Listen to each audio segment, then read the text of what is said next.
अस्सलाम वालेकुम dear students, welcome back. तो आज का हमारा टॉपिक है गाल्जी अपरेटस। तो गाल्जी अपरेटस को हमने जो है एमडी कैट के लिहाज से और एफएससी पार्ट 1 के लिहाज से देखना है।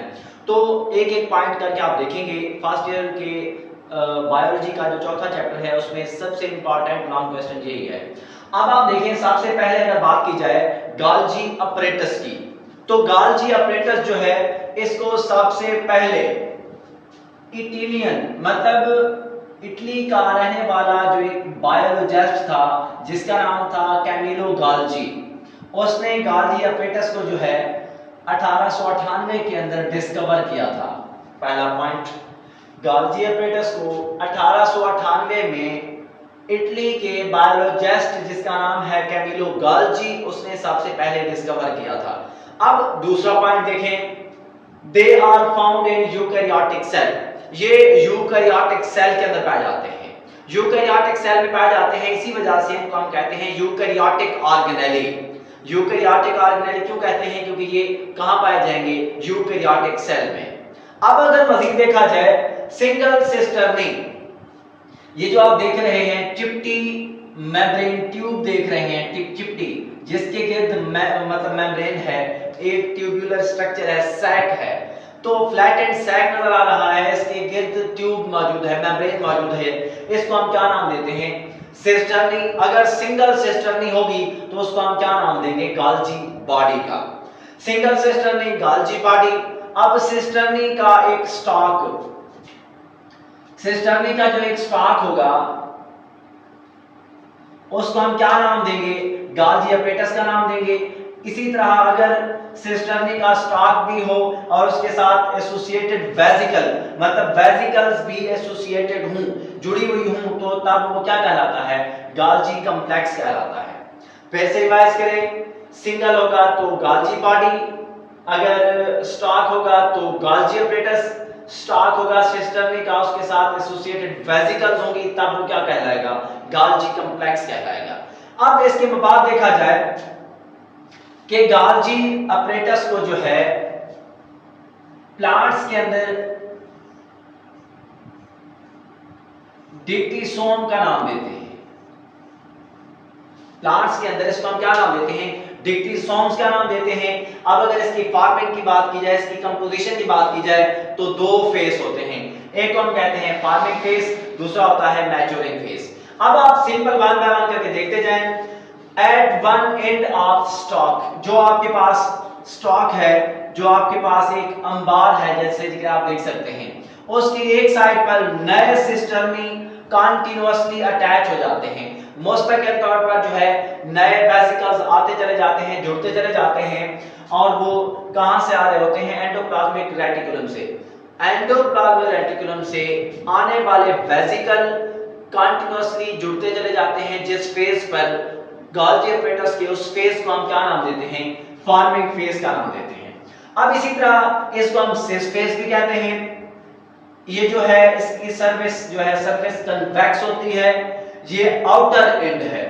इसी तरह अगर ये देखा जाए, हेयर द सिस्टर्नी, यहां पे जो गाल्जी अपरेटस पहले से आ रहे थे, जहां पे फॉर्मेशन हो रही थी वो फॉर्मिंग फेज था, जहां से बडेड ऑफ होंगे उनको हम क्या नाम देंगे? उस फेज को मैच्योरिंग फेज का नाम देंगे। इसके बाद देखा जाए इसको हम ट्रांस फेज कहते हैं। ये कनकेव होता है, उसकी सरफेस कन्वेक्स थी, इसकी सरफेस कनकेव सरफेस होती है। वो जो है आउटर एंड था, ये क्या होगा? इनर एंड होगा। अब सिंपल सा पॉइंट देखें, पहले हम बात कर लेते हैं फंक्शंस की, उसके बाद बात करेंगे स्ट्रक्चर की। तो आप देखें, ये जो है सेल सेक्रेशन में इन्वॉल्व होता है। इंतहाई इंपॉर्टेंट मौजूद है कि मैनेजर में से कौन सा ऑर्गेनेली सेल सेक्रेशन में हिस्सा लेगा, सेल की रतूबत बनाने में हिस्सा लेगा, तो आप क्या बताएंगे? Golgi apparatus. आप देखिए, most abundant in secretory cells, body के अंदर जो सेक्रेटरी सेल्स होते हैं, जैसे कि आपके पास पैंक्रियाटिक सेल्स हैं,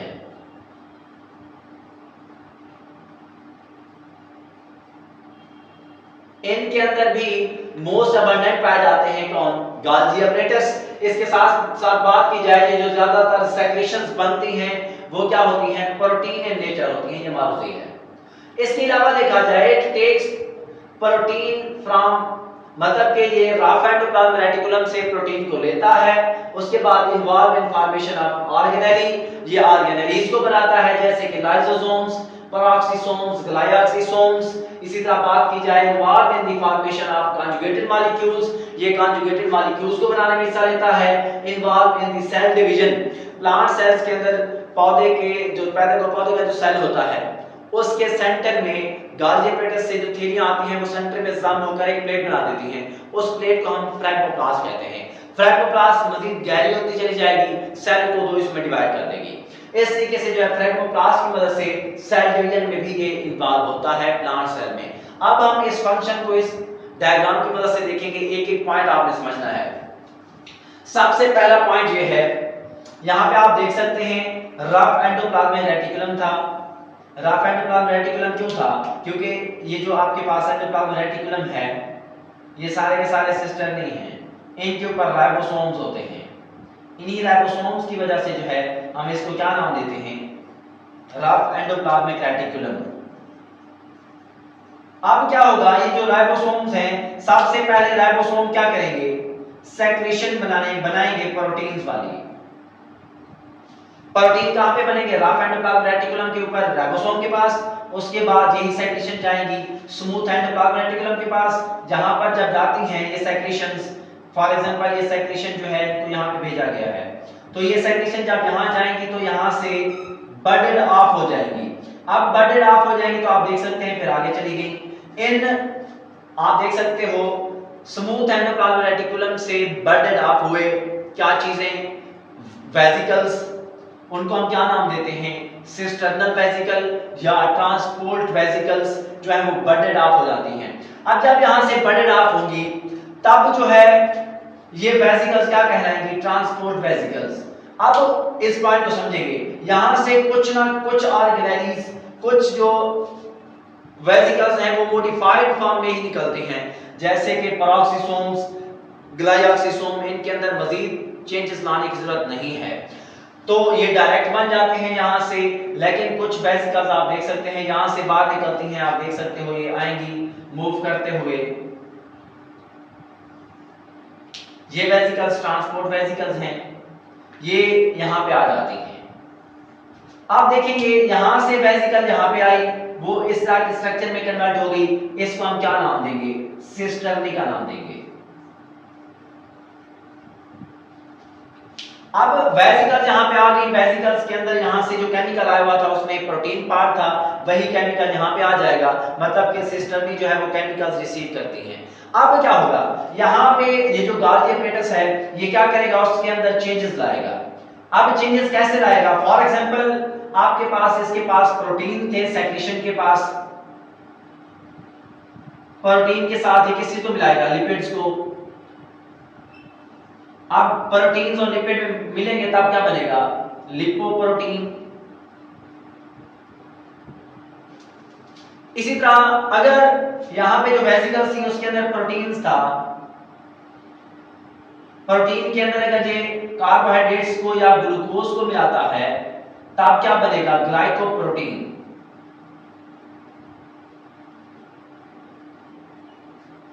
अब आप देख सकते हैं ये ऐसे मॉलिक्यूल्स हैं जो दो मुख्तलिफ मॉलिक्यूल्स के आपस में मिलने से बने हैं, तो इनको हम कहते हैं कॉन्जुगेटेड मॉलिक्यूल्स। अब जब ये मुकम्मल तौर पर इस तरह मॉडिफाइड हो जाएंगे तब यहां से मॉडिफिकेशन जब कंप्लीट हो जाएगी तब यहां से वेसिकल्स बडेड ऑफ होंगे। पहले एंडोप्लाज्मिक रेटिकुलम से बडेड ऑफ हुई थी वेसिकल, प्रोटीन थे, राइबोसोम से आए थे, उनको हम ट्रांसपोर्ट वेसिकल कहते थे। जब यहाँ पे मॉडिफिकेशन के बाद जब गाल्जी एपरेटस से ये बडेड ऑफ हो जाएंगी वेसिकल, तब उनको हम ट्रांसपोर्ट वेसिकल नहीं कहते, क्या कहते हैं? गाल्जी वेसिकल कहते हैं। गाल्जी वेसिकल क्यों कहते हैं? क्योंकि ये गाल्जी एपरेटस से निकल रहे हैं और इनको जो है बाहर सेक्रीट कर दिया जाता है, खारिज कर दिया जाता है सेक्रेशन की फॉर्म में। अब आप देखिएगा जरा, अब इनको हम गाल्जी वेसिकल का नाम देते हैं और गाल्जी वेसिकल को ही हम क्या नाम देते हैं? Primary lysosome.